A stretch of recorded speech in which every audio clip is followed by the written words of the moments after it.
Zuzia, cześć. No daj się pogłaskać.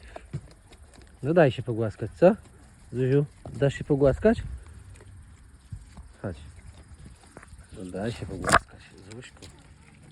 Dawno cię nie głaskałem, co? Zuzia?